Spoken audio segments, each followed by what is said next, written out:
Assalamualaikum warahmatullahi wabarakatuh. Alhamdulillah hamdan katsiran tayyiban mubarakan fih kama yuhibbu rabbuna wa yarda. Asyhadu an la ilaha illallah wahdahu rabbi la syarikalah wa asyhadu anna Muhammadan abduhu wa rasuluh, amma ba'd. Allahumma inna nas'aluka ilman nafi'an wa rizqan tayyiban wa amalan mutaqabbala. Para hadirin, akhwat wa ummahat fillah rahimani wa rahimakumullah. Alhamdulillah, kita bersyukur kepada Allah. Pada hari ini kita sudah masuk di tanggal 18 dari bulan Rajab 1447 Hijriah.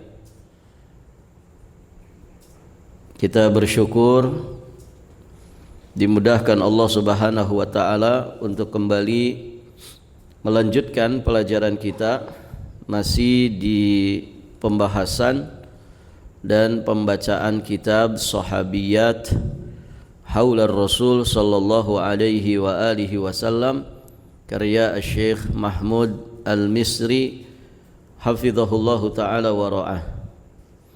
Kita masih di kisah tentang Ibunda Aisyah binti Abi Bakar. Sekarang kalau tidak keliru di halaman 116.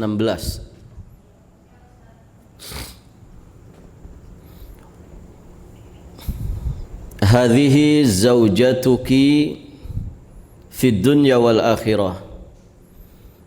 Dia itu maksudnya Ibunda Khadijah, Ibunda Aisyah radhiyallahu taala anha adalah istrimu di dunia dan di akhirat. Taib, ibu-ibu yang dirahmati Allah. Jadi istri Nabi di dunia,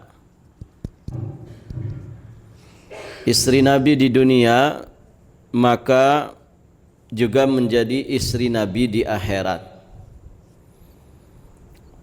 Beda dengan selain Nabi. Kalau suami ibu di dunia, apakah pasti menjadi suami di akhirat?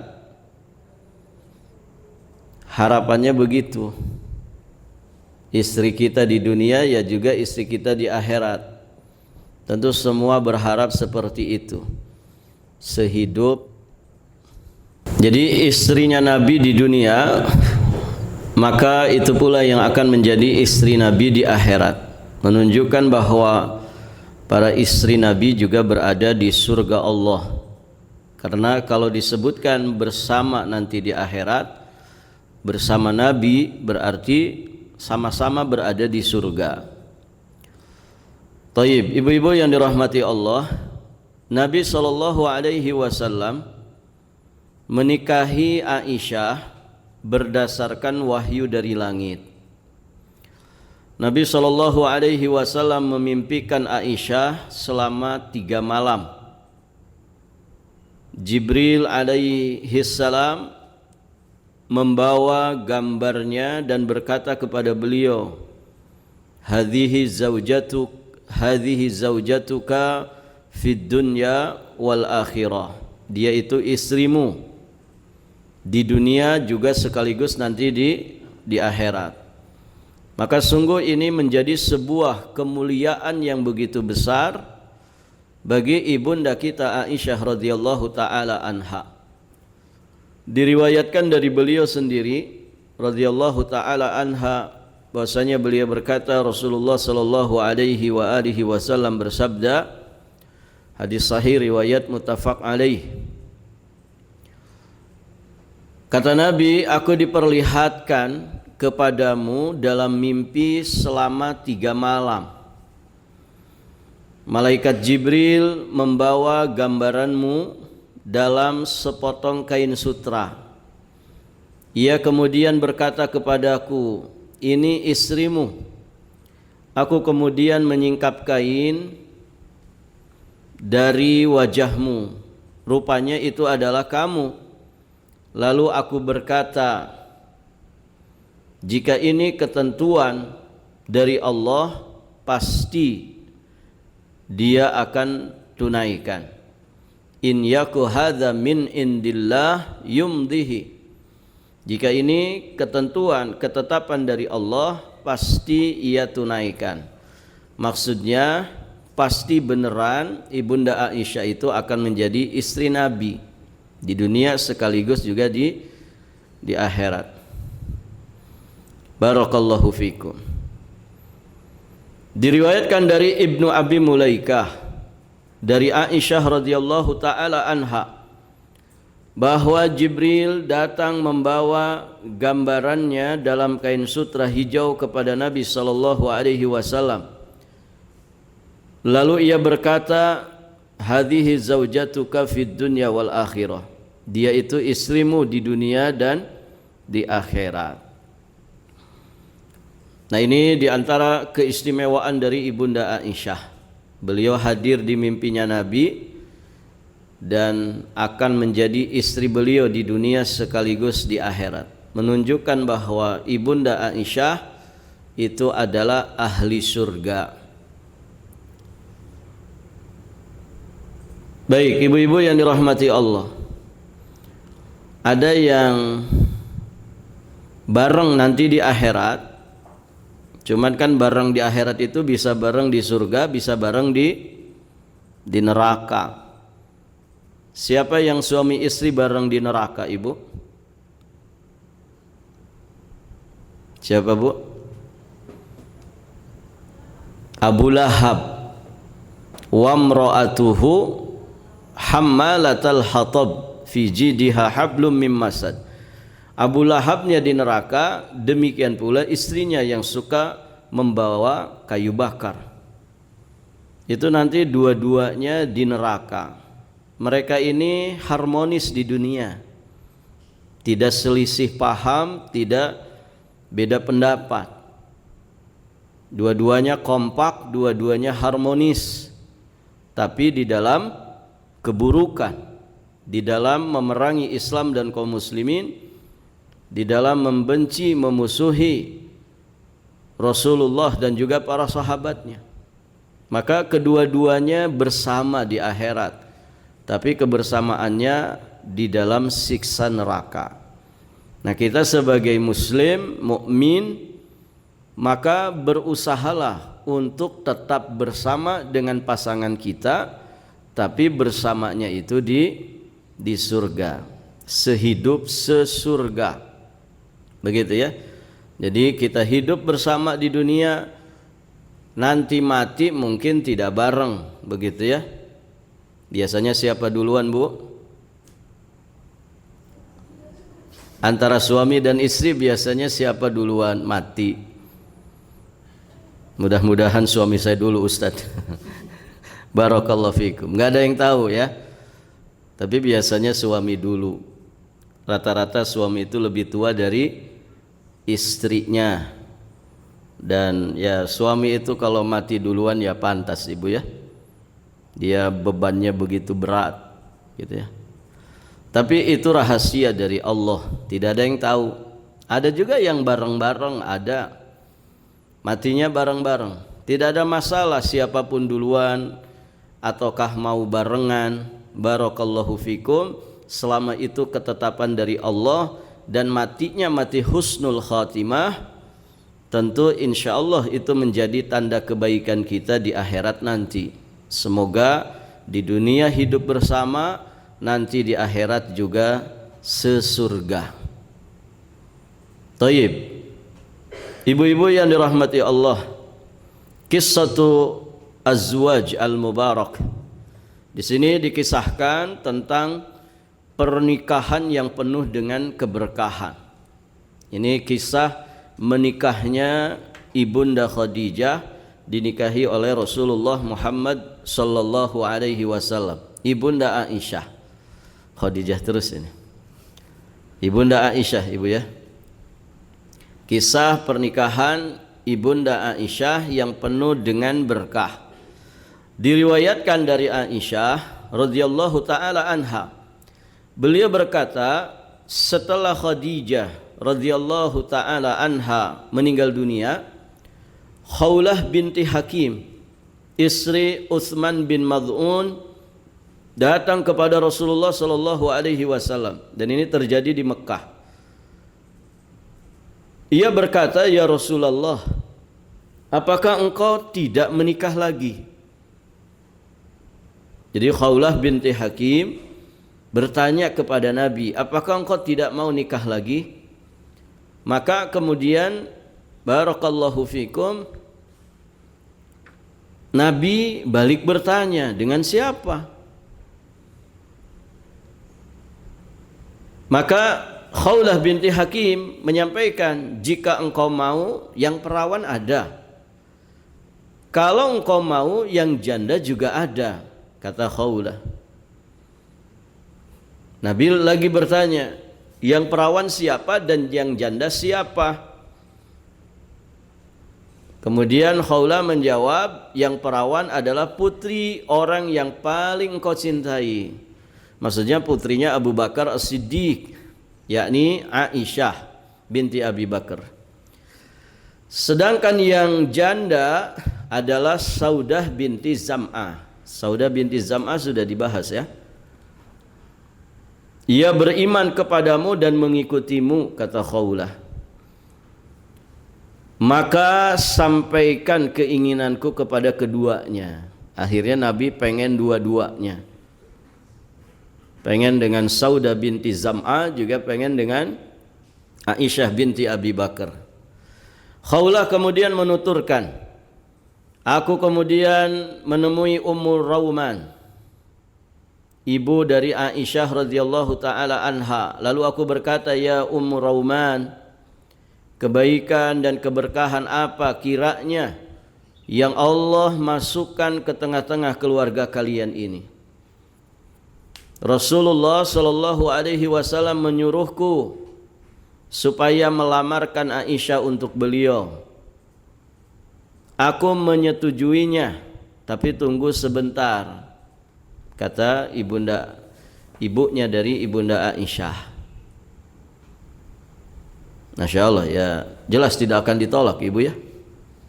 Kalau yang melamar itu Nabi sallallahu alaihi wasallam, tentu alangkah bodohnya kalau kemudian ditolak. Jadi kata Ummu Rauman, "Aku menyetujuinya, tapi tunggu sebentar. Abu Bakar sebentar lagi akan datang." Abu Bakar tak lama setelah itu datang. Lalu Khawlah berkata kepadanya, "Ya Abu Bakar, wahai Abu Bakar, kebaikan dan keberkahan apa kiranya yang Allah masukkan ke tengah-tengah keluarga kalian?" Rasulullah sallallahu alaihi wasallam menyuruhku supaya melamarkan Aisyah untuk beliau. Namun kemudian Abu Bakar bergumam.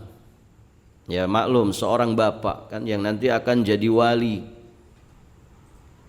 Apakah Aisyah pantas untuk beliau? Sementara Aisyah adalah putri saudaranya sendiri.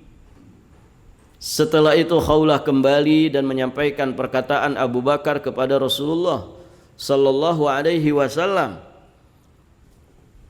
Maka Nabi pun bersabda, "Kembalilah kepada Abu Bakar dan sampaikan kepadanya, engkau adalah saudaraku dalam Islam dan aku adalah saudaramu, dan putrimu layak untukku.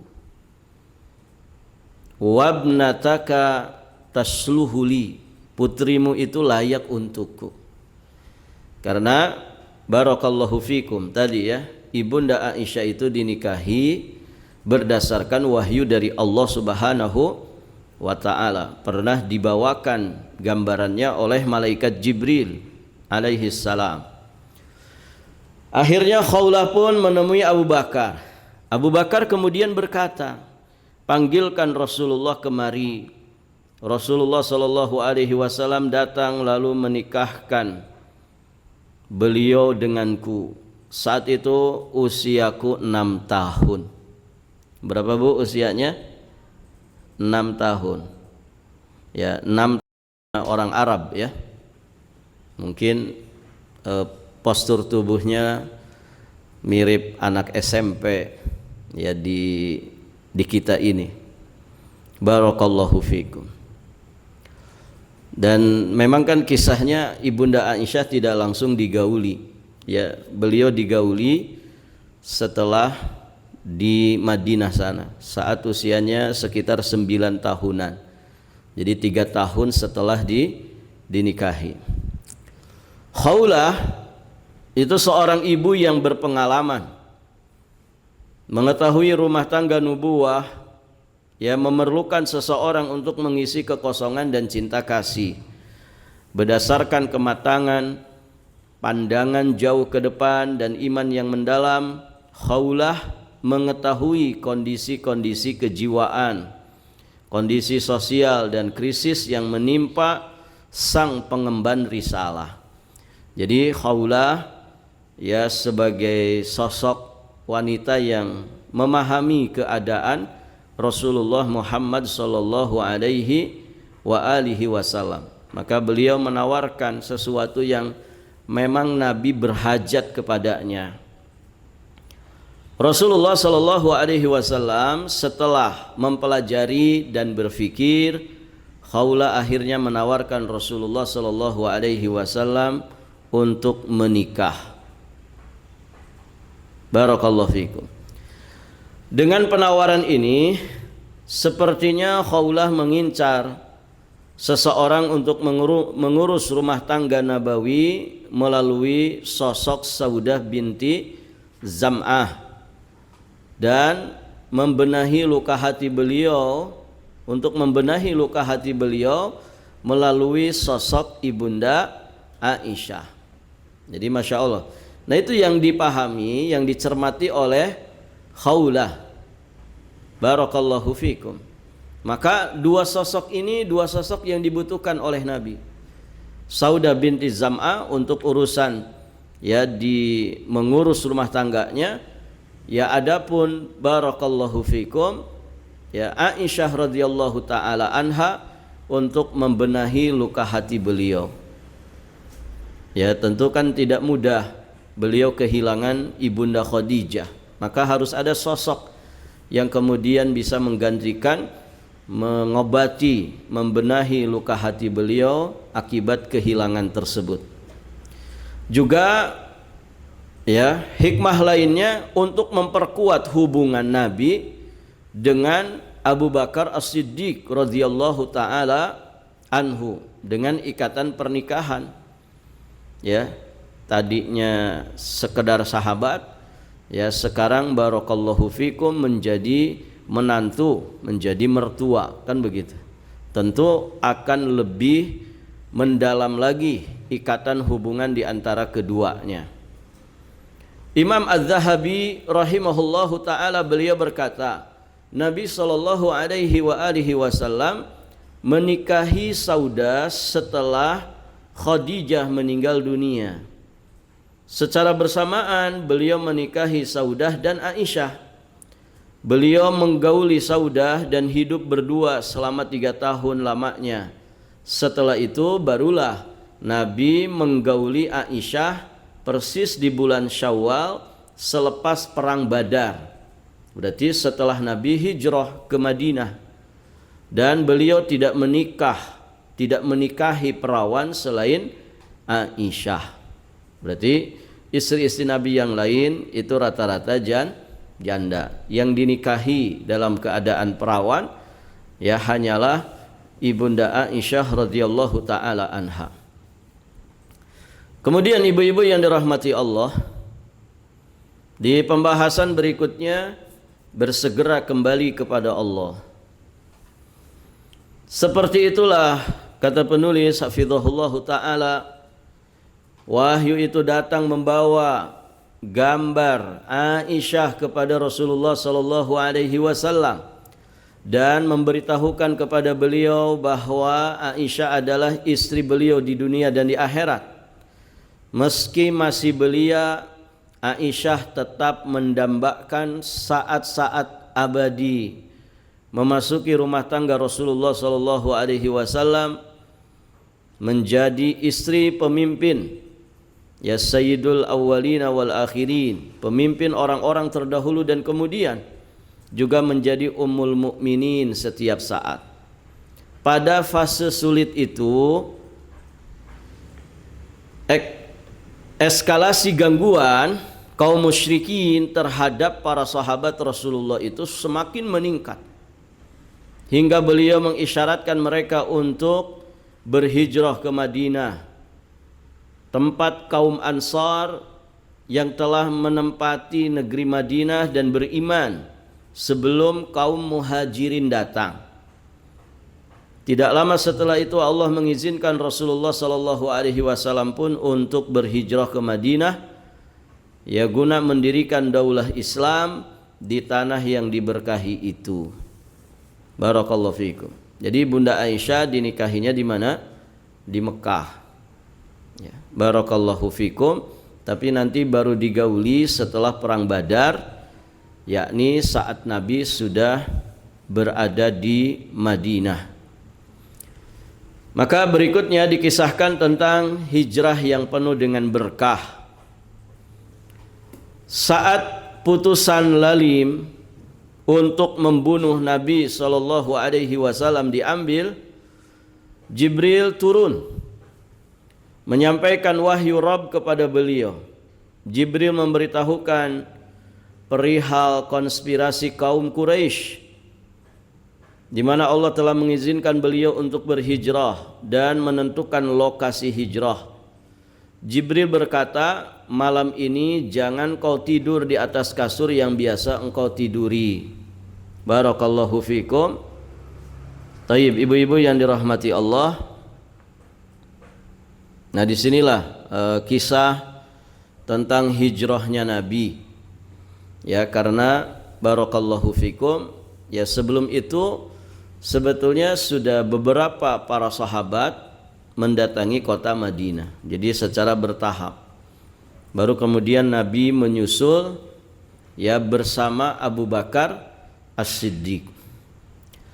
Pada siang terik menyengat, Nabi SAW menemui Abu Bakar untuk menyusun fase-fase hijrah.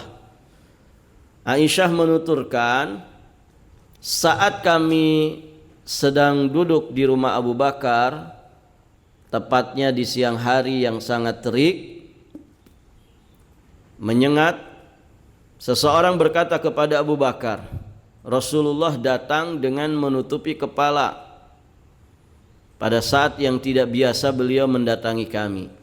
Abu Bakar pun menyahut, ya ayah dan ibuku menjadi tebusan bagi beliau. Demi Allah, pasti ada hal penting beliau datang di saat-saat seperti ini. Rasulullah Shallallahu Alaihi Wasallam datang, lalu meminta izin untuk masuk. Abu Bakar mempersilahkan beliau masuk. Beliau masuk lalu berkata kepada Abu Bakar, suruh keluar orang-orang yang ada di dalam rumah. Artinya berarti Nabi akan berbicara secara empat mata, bicara rahasia. Maka Nabi menyuruh keluar, ya suruh keluar orang-orang yang ada di dalam rumah ini. Abu Bakar berkata, mereka ini tidak lain adalah keluargamu sendiri. Ayahku menjadi tebusan bagimu wahai Rasulullah. Maka betul sahut Nabi.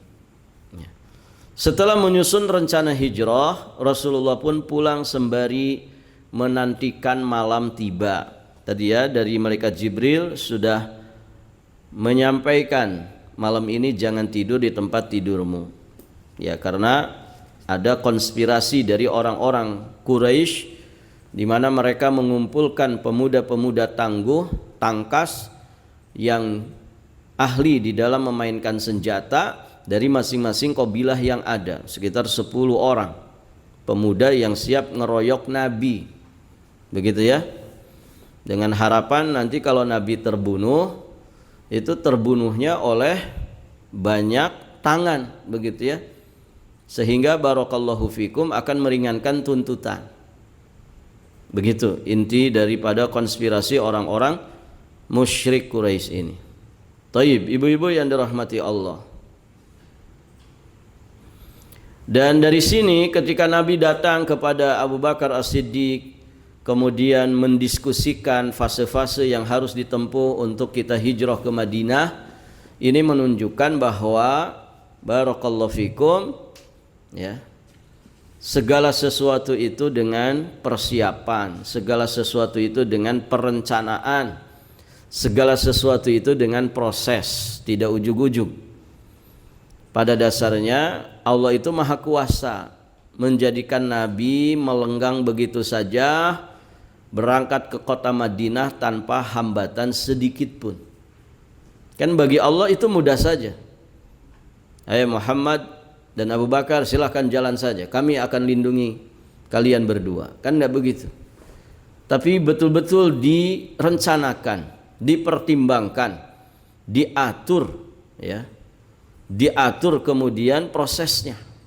Nah, ini memberikan keteladanan kepada kita bahwa memang ikhtiar itu disyariatkan. Ikhtiar itu disyariatkan. Berproses untuk mewujudkan sesuatu itu disyariatkan. Lihat bagaimana Nabi kemudian datang kepada Abu Bakar, mendiskusikan, membicarakan langkah-langkah apa yang semestinya kita lakukan untuk kemudian bisa selamat sampai tujuan di kota Madinah dalam berhijrah ini. Taib, ibu-ibu yang dirahmati Allah. Di sisi lain, para pembesar penjahat Quraisy menghabiskan siang hari untuk bersiap mengeksekusi rencana yang telah ditetapkan di parlemen Mekah. Jadi di gedung parlemennya, namanya Darun Nadwah. Apa namanya? Rapat besar begitu ya. Rencana jahat ini akan dilaksanakan pada tengah malam seperti yang telah disepakati. Karena itu mereka terus berjaga menunggu saat-saat yang telah ditentukan. Tapi Allah lebih berkuasa dalam masalah ini. Di tangannya jua seluruh kerajaan langit dan bumi berada. Dia berbuat apapun yang dia kehendaki. Manusia itu punya kehendak, punya keinginan, tapi Allah lah yang maha kuasa untuk melakukan apapun yang ya dikehendakinya. Ya, ada ungkapan ana uridu anta turidu wallahu fa'alun lima yurid. Kita punya keinginan, saya punya keinginan, Anda juga punya keinginan, tapi Allah itu maha merealisasikan keinginannya sesuai dengan kehendaknya. Kalau kita wa ma tasyauna illa ayyasha Allah rabbul alamin. Apa yang kita inginkan, apa yang kita kehendaki, tentu tidak semua bisa terjadi, kan begitu. Semua di bawah kehendak Allah. Taib. Maka orang-orang kafir Quraisy mereka merencanakan keburukan yang kemudian mereka menganggap ini tidak akan meleset, pasti berhasil. Begitu. Tapi ternyata Allah Subhanahu wa taala yang kuasa. Allah yang maha berkehendak. Allah memberikan perlindungan, ya, dan Allah tidak membutuhkan perlindungan. Allah melaksanakan, ya, Ia melaksanakan apa yang pernah dia sampaikan kepada Rasulnya, ya, di surat Al-Anfal ayat 30, yang artinya, dan ingatlah ketika orang-orang kafir Quraisy, ya, mereka memikirkan daya upaya terhadapmu untuk menangkap dan memenjarakanmu atau membunuhmu atau bahkan mengusirmu. Mereka, ya, wa makaru, mereka memikirkan tipu daya. Ya, dan Allah menggagalkan tipu daya mereka, dan Allah itu sebaik-baik pembalas tipu daya. Wa makaru wa makarallah wallahu khairul makirin. Maka orang-orang Quraisy gagal total meski telah mempersiapkan segala sesuatunya dengan sangat jeli dan matang. Pada saat-saat kritis inilah Rasulullah Shallallahu Alaihi Wasallam kemudian bersabda kepada sahabat Ali, tidurlah wahai Ali di tempat tidurku, kenakan selimut berwarna hijau buatan Hadramaut ini. Nabi punya selimut warnanya hijau, itu produknya Hadramaut. Hadramaut salah satu provinsi di negeri Yaman. Dan kain kafan yang dijadikan untuk mengkafani Rasulullah itu juga kain kafannya berasal dari daerah di negeri Yaman, namanya Sahul, daerah Sahul. Barakallahu fiikum. Jadi itu petunjuk Nabi, perintah Nabi kepada sahabat Ali. Tidurlah di tempat tidurku, kenakan selimut berwarna hijau buatan Hadramaut ini. Sungguh kau dijamin aman dari gangguan mereka yang kau khawatirkan. Nah, biasanya Rasulullah Shallallahu Alaihi Wasallam tidur mengenakan selimut ini. Taib. Rasulullah kemudian keluar rumah melewati pengepungan mereka. Beliau memungut segenggam pasir dan menaburkan ke arah mereka. Allah membuat mereka itu buta sehingga tidak bisa melihat beliau yang keluar dari rumah. Saat itu beliau membaca membaca firman Allah Subhanahu wa taala yang artinya, dan kami adakan di hadapan mereka dinding, wa min khalfihim sadda, dan di belakang mereka juga dinding pula, fa aghsyainahum, dan kami tutup mata mereka, fahum la yubsirun, sehingga mereka itu tidak dapat melihat. Barakallahu fikum. Jadi Nabi ketika keluar membaca ayat ini, ada di surat Yasin ayat 9.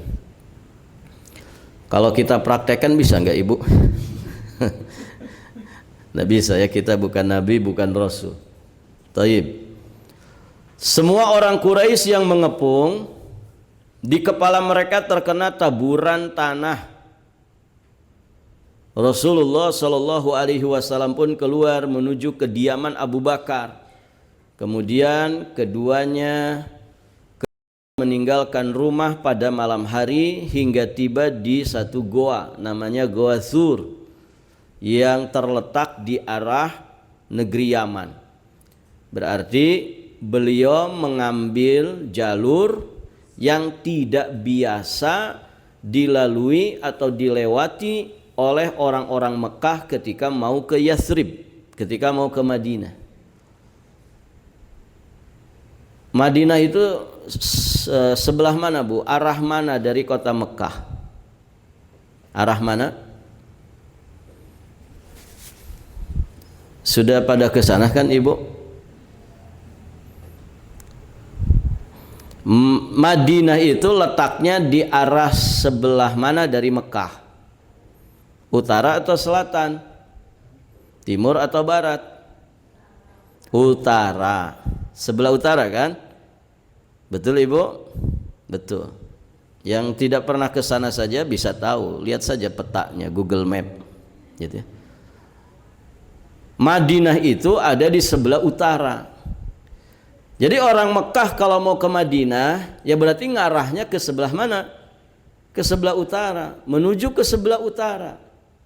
Nah, Nabi itu sudah merencanakan, beliau sudah memplanningkan, ini jalur yang ditempuh ini tidak melalui jalur yang biasa digunakan oleh orang Mekah ketika mau ke Madinah. Harapannya apa? Ini bagian dari ikhtiar. Bagian dari ikhtiar karena nyawa beliau ini terancam. Begitu kan?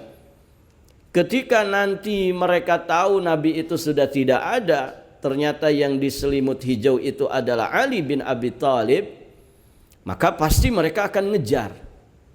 Pasti mereka akan ngejar. Nah, supaya lolos dari pengejaran itu, beliau mengambil jalur yang berbeda. Mengarah ke arah selatan terlebih dahulu, ya, menuju ke arah negeri Yaman. Begitu ya. Sampai kemudian singgah di Gua Tsur. Taib, Ibu yang dirahmati Allah. Nanti orang-orang mengejar kan pasti ke arah utara, karena mereka paham ini Muhammad pasti akan menuju ke kota Madinah. Taib, ibu-ibu yang dirahmati Allah. Mereka terus mengepung rumah Rasulullah sehingga menanti tiba saat yang telah direncanakan. Namun sebelum itu sudah ada tanda-tanda kegagalan rencana ini. Saat itu ada seseorang mendatangi mereka dan menyampaikan, "Apa yang kalian tunggu di sini?" Kemudian mereka menjawab, "Muhammad." Orang itu memberitahukan, "Kalian meleset. Demi Allah, Muhammad sudah melewati kalian sambil menaburkan pasir di kepala kalian, lalu dia pergi." Mereka berkata, "Demi Allah, kami tidak melihatnya." Mereka pun akhirnya membersihkan tanah yang ada di kepala mereka. Tadi ya, dengan keberkahan ya apa yang dibaca oleh Nabi sallallahu alaihi wasallam.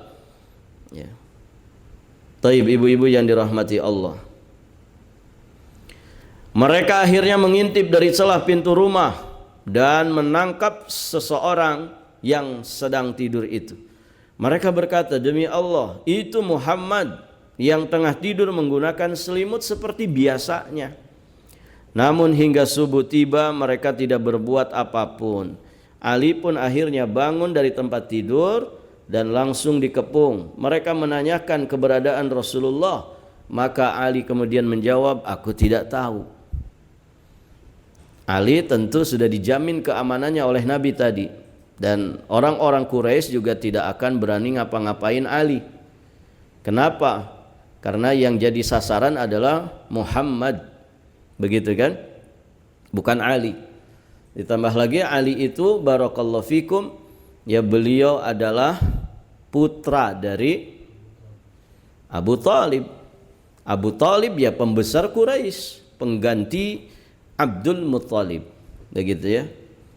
Artinya ini putra tokohnya mereka, putra pemimpin mereka, tidak mungkin diapa-apain.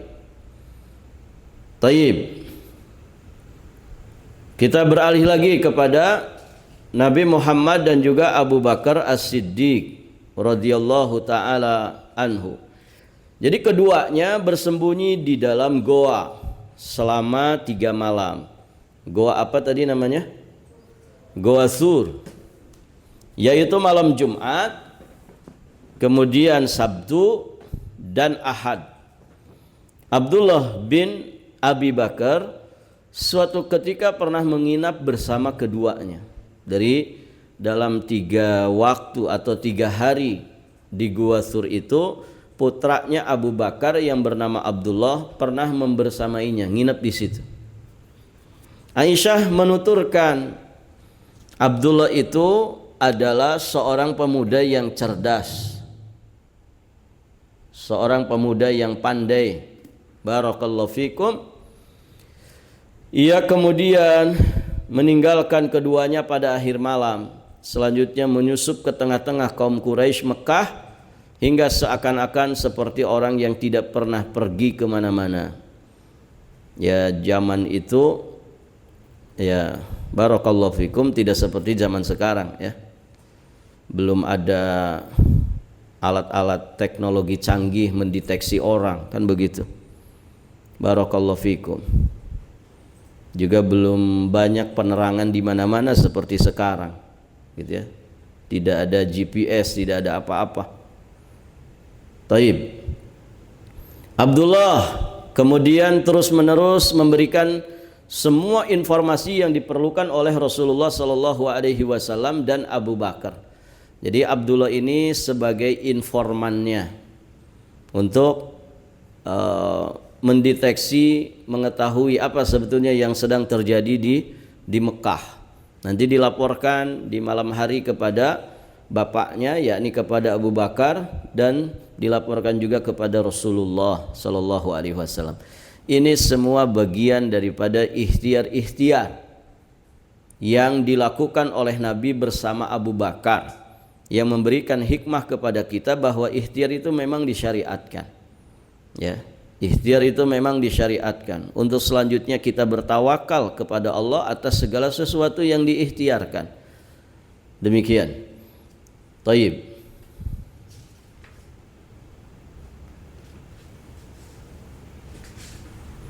Ibu-ibu yang dirahmati Allah, kita lanjutkan. Ini panjang ya kisah hijrah ini. Pada suatu malam Abdullah mendatangi keduanya secara sembunyi-sembunyi dan menyampaikan informasi-informasi yang terjadi. Abu Bakar juga memiliki seorang pelayan bernama Amir bin Fuhairah. Amir bin Fuhairah. Lihat ya bagaimana strategi, bagaimana perencanaan yang begitu matang. Saat keduanya Rasulullah dan Abu Bakar menjalani proses hijrah ini. Jadi ada informannya, yakni putranya Abu Bakar, Abdullah bin Abi Bakar. Kemudian juga ada pelayan nanti yang juga ikut membantu, namanya Amir bin Fuhairah. Nanti juga ada putrinya Abu Bakar As-Siddiq yang kemudian dikenal dengan gelar Dzunnitaqain, ya. Pemilik dua ikat pinggang di dunia, kemudian ikat pinggang di surga. Nanti ada kisah. Artinya berarti kan ada segala sesuatu yang direncanakan secara matang. Ada orang-orang yang nanti dilibatkan, ditugaskan dengan tugasnya dan perannya masing-masing. Kemudian juga bahkan ada perbekalan yang betul-betul dipersiapkan. Nanti akan dikisahkan ada dua onta yang dipersiapkan oleh Abu Bakar As-Siddiq ya untuk perjalanan hijrah ke Madinah ini. Taib, ibu-ibu yang dirahmati Allah. Kita lanjutkan sedikit.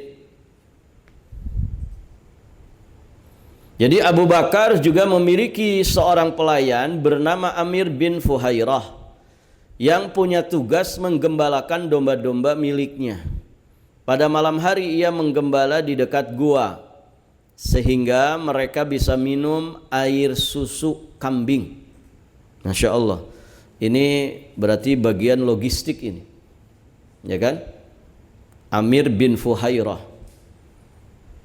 menggembalakan kambing-kambingnya Abu Bakar As-Siddiq di malam hari dekat Gua Thur.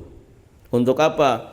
Untuk konsumsi minuman bagi Abu Bakar dan juga Rasulullah sallallahu alaihi wasallam.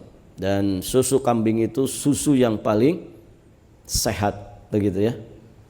Jadi dibandingkan susu sapi, susu kambing itu lebih berkhasiat, begitu. Makanya Nabi senang banget susu kambing. Kan ada susu onta, ada susu sapi, ada susu kambing. Taib. Ibu-ibu yang dirahmati Allah, Amir menunggu domba-domba itu hingga akhir malam. Begitulah yang dia lakukan selama 3 malam. Kemudian Amir menggiring dombanya mengikuti langkah kaki Abdullah bin Abi Bakar setelah meninggalkan gua menuju kota Mekah. Untuk apa? Menghilangkan jejak kaki. Masya Allah, sedetail itu ibu perencanaannya. Semua direncanakan, ya. Jadi petunjuk dari Abu Bakar, Amir bin Fuhairah, kamu tugasnya gembalain kambing. Di malam hari nanti perah susunya bawa ke Gua Thur. Nanti kalau Abdullah sudah turun dari gua menuju Mekah, ya, kamu gembalakan kambing ke bekas kakinya Abdullah supaya tidak terdeteksi oleh orang-orang kafir Quraisy yang pasti akan sedang mengejar Abu Bakar dan Rasulullah Muhammad sallallahu alaihi wasallam. Barakallahu fikum. Taib, ibu-ibu yang dirahmati Allah.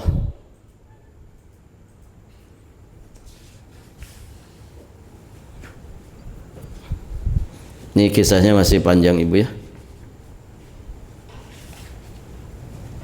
Saya kira cukup dulu ya. Sampai di sini pembahasan kita. Insyaallah taala nanti kita lanjutkan kisah tentang hijrahnya Nabi ya bersama Abu Bakar As-Siddiq radhiyallahu taala anhu. Karena peristiwa hijrah ini peristiwa besar sampai kemudian peristiwa hijrah ini ditetapkan oleh Umar ibnul Khattab ya sebagai ketetapan ya penanggalan ya atau penetapan waktu. Ya, umat Islam kan punya kalender namanya kalender apa, Bu? Hijriyah. Karena saat itu orang-orang pada mendiskusikan ini bagaimana caranya kita punya satu patokan untuk menetapkan waktu. Begitu kan? Ada yang mengusulkan dimulai dengan kematiannya Nabi. Ya, tapi kemudian tidak disepakati karena itu tentu saat-saat yang kaum muslimin sedang bersedih. Masa kemudian ditetapkan sebagai awal ya penetapan waktu. Ada juga yang dengan kelahiran Nabi, tapi kan barakallahu fikum ya tidak diketahui secara pasti kapannya tanggalnya, begitu ya. Akhirnya barakallahu fikum ditetapkanlah dengan peristiwa hijrah. Karena tentu hijrah itu ya membawa spirit ya, membawa satu muatan motivasi yang begitu besar tentang perjuangan ya, tentang perlindungan, pembelaan dan lain sebagainya. Sehingga ditetapkanlah ya kalender itu dengan kalender hijriyah yang kemudian diawali dengan peristiwa hijrahnya Nabi ke kota Madinah. Nah, sekarang sudah tahun berapa ini, Bu? 1447 Hijriyah.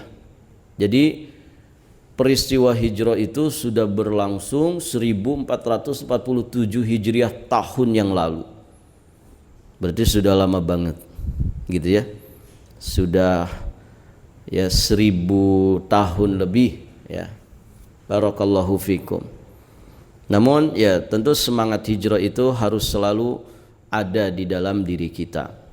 Karena memang manusia itu hari demi harinya harus berhijrah. Berhijrah itu kan berpindah dari keburukan kepada kebaikan, berpindah dari kebaikan kepada level kebaikan yang berikutnya yang lebih tinggi. Wala yazidul mu'min umruhu illa khaira. Tidak bertambah umur seorang mukmin itu melainkan bertambah semakin baik, bertambah kebaikannya, kan begitu.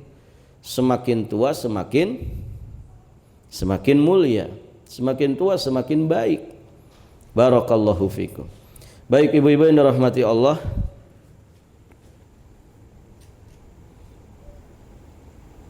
nanti kita lanjutkan ibu ya kisah hijrah ini insyaallah taala di minggu ketiga nanti ya, selang-seling kan ya. Baik, tolong dikasih tanda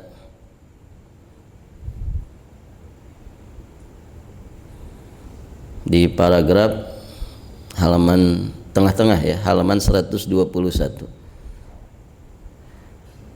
Baik, sampai di sini ibu-ibu yang dirahmati Allah, jika ada pertanyaan sebelum ditutup dipersilahkan.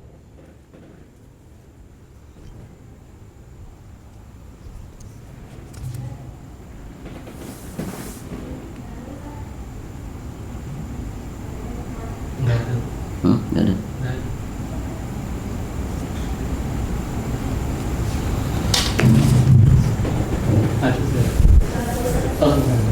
Tidak ada pertanyaan.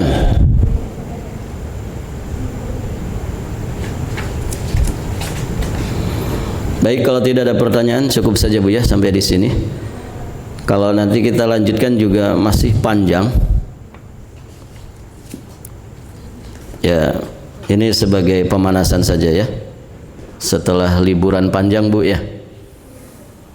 Libur ngajinya walaupun kita nggak liburan sebetulnya. Nggak ke. Baik, ibu-ibu yang dirahmati Allah, semoga yang sedikit ini bermanfaat bagi kita. Apa yang dikisahkan di kisah Ibunda Aisyah ini, di mana beliau menyaksikan peristiwa besar hijrahnya Nabi bersama bapaknya ke kota Madinah. Ini semoga menjadi sababiah bagi kita untuk selalu punya spirit hijrah, ya, karena ya semangat itu memang harus dipertahankan. Kita kalau hari-hari malas-malasan tentu berdampak buruk kepada diri kita, kan begitu. Maka semangat itu harus dijaga. Ya, salah satu di antara ikhtiar menjaganya, jangan lupa selalu berdoa kepada Allah berlindung dari sifat malas. Allahumma inni a'udzubika minal ajzi wal kasali wal jubni wal bukhli wal harami, ya, wa dhala'i daini wa qahrir rijali. Ya, doa-doa semacam ini berlindung dari sifat lemah, berlindung dari sifat malas, ini seharusnya kita mintakan kepada Allah Subhanahu wa taala supaya kita ada di dalam semangat, ya, di dalam taat, semangat di dalam beribadah kepada Allah Subhanahu wa taala, dan semangat itu kemudian tidak dicampuri dengan kefuturan. Baik ibu-ibu, sampai di sini kita akhiri. Subhanakallahumma wa bihamdika asyhadu an la ilaha illa anta astaghfiruka wa atubu ilaik. Hadanallahu wa iyyakum ajma'in. Wallahul muwaffiq ila aqwamit thariq. Al-'afwu minkum. Wassalamu alaikum warahmatullahi wabarakatuh.